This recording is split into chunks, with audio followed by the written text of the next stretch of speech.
قرآن املأ قلبي قرآن واسق حياتي قرآن. أعوذ بالله السميع العليم من الشيطان الرجيم. بسم الله الرحمن الرحيم. We thank Almighty Allah for giving us the opportunity to witness another blessed day in this holy month of Ramadan. Viewers at home, I am Uthman Animashan. I'm welcoming you to Nasfat half hour by saying Assalamu alaikum wa rahmatullahi wa barakatuhu. Today, inshallah, we are looking at Islam and good governance. And we have a very resourceful guest, a member of the National Mission Board of Nasfat, and the head of Department of Arabic in the School of Languages of the Emmanuel Alayande College of Education, Oyo, Imam Abdurrahim Aliyu Adebayo, popularly known as Dodo. He is here with me in the studio. Together, we are going to be looking at the issues surrounding good governance. Join me in welcoming our guest for today, who is also the director of the National Mission Board of Nasfat's Directorate of Policy and Jurisprudence.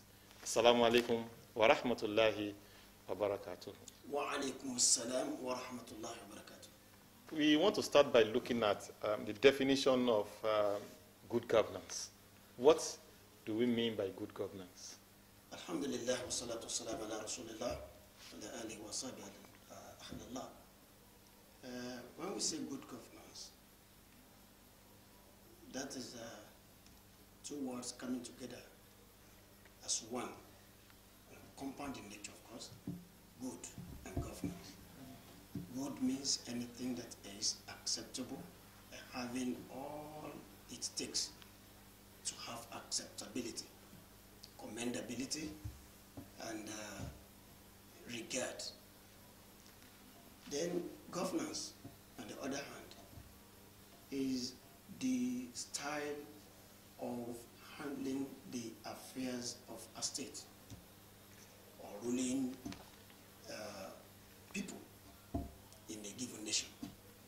So therefore, good governance is all about ability and capability to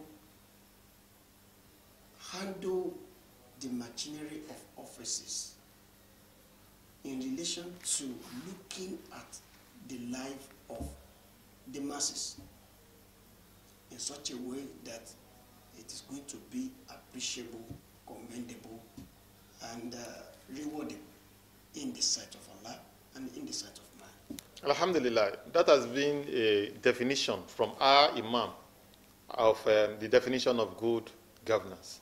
But Imam, what about this, looking at the good governance from the point of view of the Islamic religion? Islam as a religion, according to Rasulullah sallallahu alaihi wasallam, al-Islamu dinu wa dawla. Islam is not just a religion, but a state. Islam is a religion that is solely responsible for organizing, arranging, preparing avenue for smooth running of administration in areas and matters that, covers the life of the subjects. So therefore, Islam is the pivot on which good governance starts, because Islam has a lot of recommendation which we have from the sources of Islamic law. Alhamdulillah, our guest has established that good governance and all other aspects of the human life has been covered by the religion of Islam.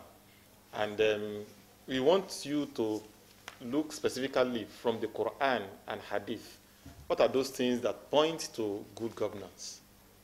That is about the basics of good governance in Islam.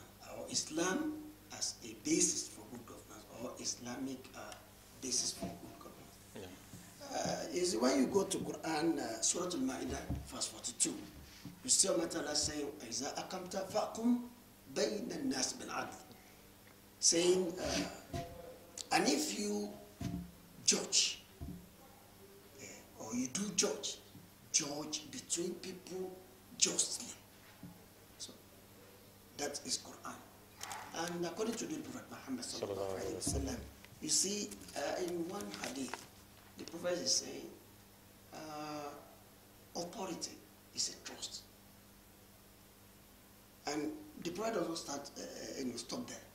He advances by saying, and on the day of judgment, each and every one of us is predisposed to either humiliation or repentance, except such a person fulfills the obligation, duties, responsibilities, and not fulfilling it, but properly discharges it.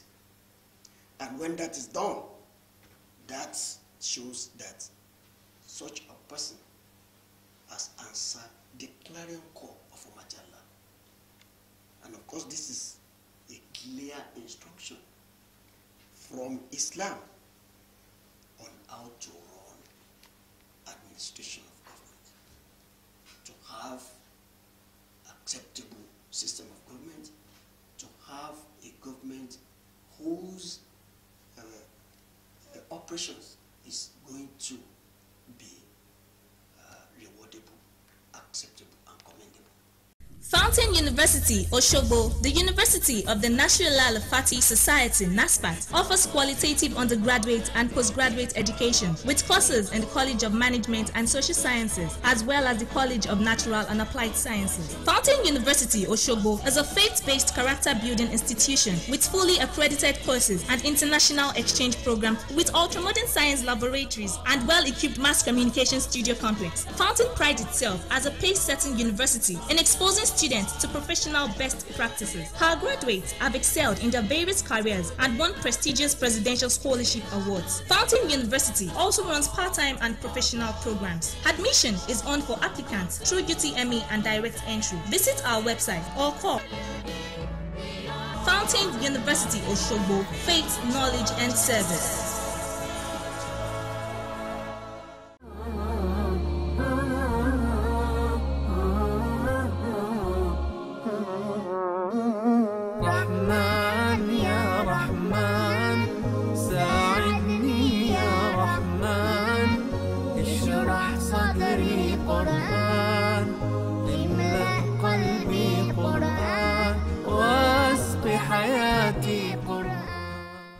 Viewers at home, you are still on Nasfat Half Hour, and we are looking at Islam and good governance. Our guest is Imam Abdurrahim Ali Dudu Adebayo. Imam, you've mentioned trust as something very important in the issue of good governance. We want you to look at this issue critically and look at how things people can do to ensure that they discharge their responsibilities in keeping that amana, trust, as it were. Alhamdulillah, the word trust in Arabic is amana. And amana, according to Allah subhanahu wa ta'ala, inna aradna al-amanata ala samawati wal ard. You say, Allah has put that as a big challenge to anyone who wants to run affair of people. For somebody to emerge as the holder of machinery of governmental office, the big question is question of identity. And question of identity is, who are you? Are you trustworthy? Because according to the Prophet Muhammad sallallahu alaihi wasallam, he says, "Kullukum ra'i wa kullukum mas'ulan ra'iyati." You must know that you should not betray those who have selected or elected you.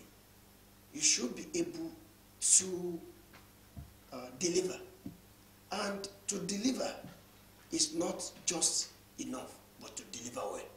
And to deliver well, you have to be conscious of the trust deposed in you. You are to take charge of the affairs of people, look after them, be serious about their welfare and well-being. You should be able to demonstrate the spirit of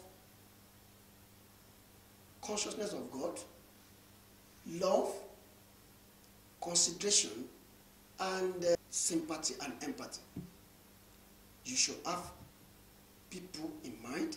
You should think of your people first. You should think of how to let them live a promised life. A life that is promising is a life that is fulfilling. And a life that is fulfilling is a life that is paving way for achievement, accomplishment of aims and objectives, realizations of ambitions. Then if you are able to create avenue for people to forge ahead, to be able to achieve in life, succeed in life, develop themselves, and advance in their cause, then we can say that you are trustworthy and you have strictly adhered to the concept of trust. You have not disappointed Allah subhanahu wa ta'ala, who make you to be his vicegerent.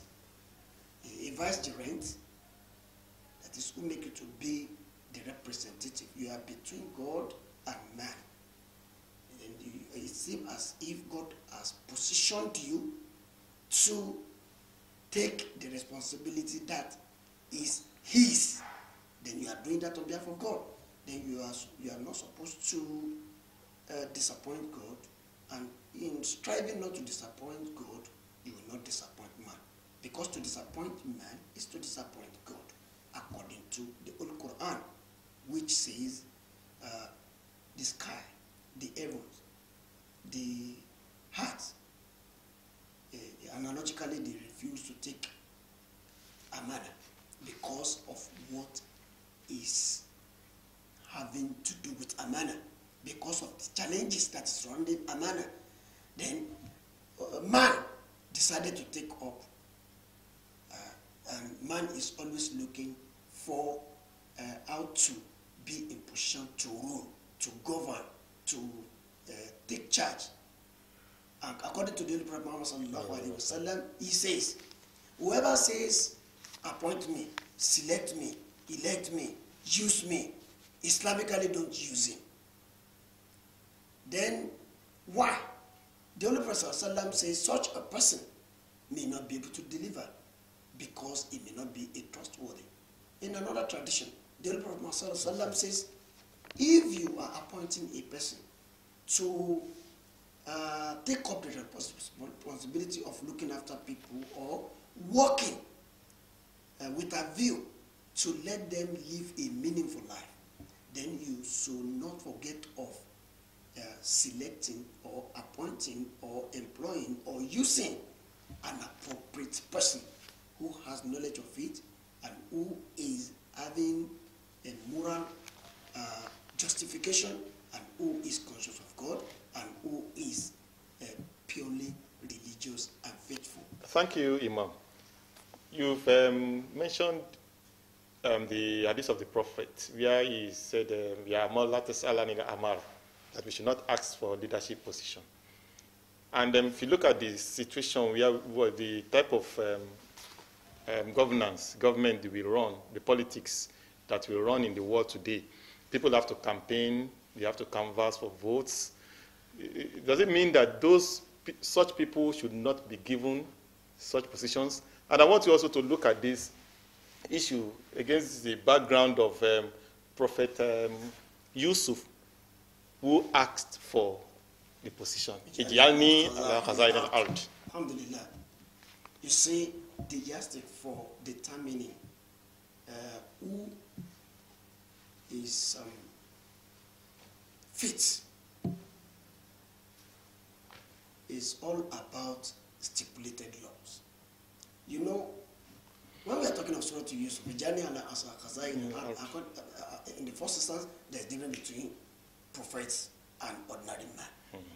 You see, they have defined guidance, and Almighty Allah have made their life in such a way that secondly, you know, they have message from God directly, so they are different from man. But coming to man, Islam is not against people offering themselves. But what the Holy Prophet is saying is this: for somebody to be struggling, to be making effort that is going to be tagged an effort that is at all cost oriented, by using bribe, money to bribe people, by taking steps that will make a way for acceptability, whether he is competent, whether he is qualified, whether he is otherwise. So, and such a person, their position is a position that is known to some people in Islam, that they are chameleon. It is when they are looking for something, they tend to be pious, they behave as if they are conscious of God, but if they are not tested, they cannot be trusted. And if they are tested and they are trusted, then Islam says, if you have a tested and trusted who have declared himself, you as a good Muslim, don't ask for that position again. Thank you very much, Imam. We look at people at times before they get into power. They are good, they are very nice, they are honest, trustworthy, but immediately they get to the position of authority, they change. And we all know this popular saying that power corrupts and absolute power corrupts. Absolutely. What are those things that make people corrupt when they get to positions of authority? Alhamdulillah, there are several factors that can contribute to that. Ignorance, then irreligiosity or irreligiousness. If you are ignorant,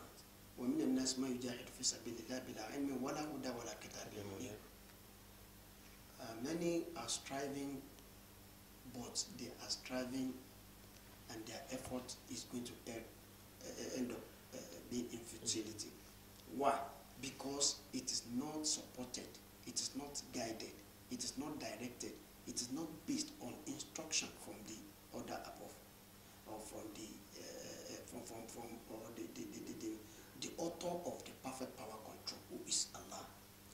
Now, if you see some people before their appointment, they are good, they are religious, they are very honest, they are humble, they are trustworthy, they are reliable.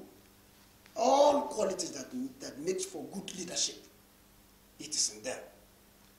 Then all of a sudden you see a change of way of life. Now, you see tendency of influence is there. Influence. You know, the Holy Quran says we should be careful of whom we mingle with, whom we play with, whom we live with, and whom we work with.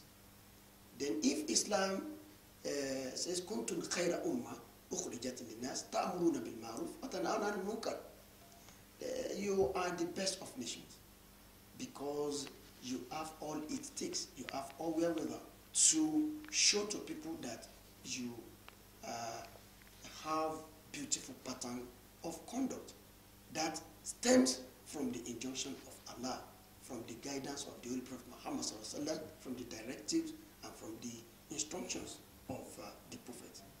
Now,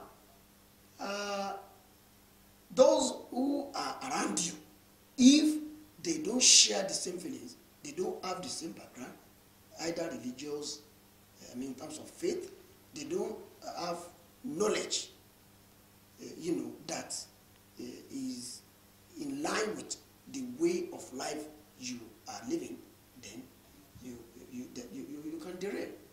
You can derail such a person. Then la tulqu bi aydikum ila tahluka. Quran has said you should not show tendency of unawareness, that you are not aware of the fact that you can be lured into decency, into discipline, into acts of injustice, and into tendencies of unconsciousness, not being fearful and not being, serious about the affair of the people. So it is about what comes after them in terms of challenges, or what they are faced with, or where they need us. I want to look at those issues from how do we ensure that as a leader or someone in a position of governance, how do we satisfy Allah and at the same time satisfying our people? Alhamdulillah, wassalatu wassalamu ala rasulillah. Satisfying Allah subhanahu wa ta'ala and satisfying human beings, or those who are under you, are two different things. There are things that when you work, and your work is satisfactory to man, that satisfaction on the other way around is going to be written as satisfaction in the sight of Allah. But the point of difference may be the level, the degree, which has to do with the way Allah will assess your activity. Because whatever you are able to put across, whatever you are able to do for people, Allah says, Inna Allah alimu bizati sudur. Allah know you inside out. Allah know what you have. If you are in a position to do more than what you have done, Allah is going to judge you. And you are going to be judged in such a way that the judgment is going to be a very right one, because Almighty Allah subhanahu wa ta'ala will not do what we call zulm. Injustice. That's injustice. When you take charge and you are controlling affairs of people, you are expected to provide for them. When you are providing for them the amenities, the needs, the expectations, either in facets of life, like education, like politics, like religion, like then social life, educational life, economic life, and religious life, all this way of life, then people have a lot they're expecting from you. You are expected to provide for them, to meet them, at the point of their needs. Allah is in the best position to adjudge you, whether you have been able to do what we can say you have discharged responsibly. On a final note, that in a country like ours, a country bedeviled with so many denials and people in authority not doing the things they are supposed to do in terms of provision of amenities, infrastructures, and the likes. Even on the day of appointment, people celebrate these appointments or selections as they were. And especially those appointments that are considered very plumb or juicy. So what advice do you want to give to those in this that are appointed or given these responsibilities? Nigeria of today, what people are witnessing. Long ago, a musician says people are dying for hunger and starvation. Then, long ago, some says them go read the road goes no go come, them go read tap water no day, every day na the same empty, suffering and smiling. And this problem is not restricted to the politicians. Even those who think they are in the, not only those who are in corridor of power, those who are in even religious houses. Then when you say, Archbishop na miliki, Pope na enjoyment, Imam na gbalado, all this, you see, what this man have said long ago is now manifesting today. The problem they foresaw then is what we are dancing around today. And it is what is disturbing our life. And Unfortunately, our people, they are not concerned about this. Then this brings us to a very serious point. And what is that? A population of 100 million. If somebody is elected or selected to rule, and people are congratulating you, people are saying, "Ah, thank God, I'm happy for you," because they don't know what is going to be the aftermath of the position given to you, the challenges you are going to face. What is the challenge? The challenges of satisfying man and satisfying Allah. And people say,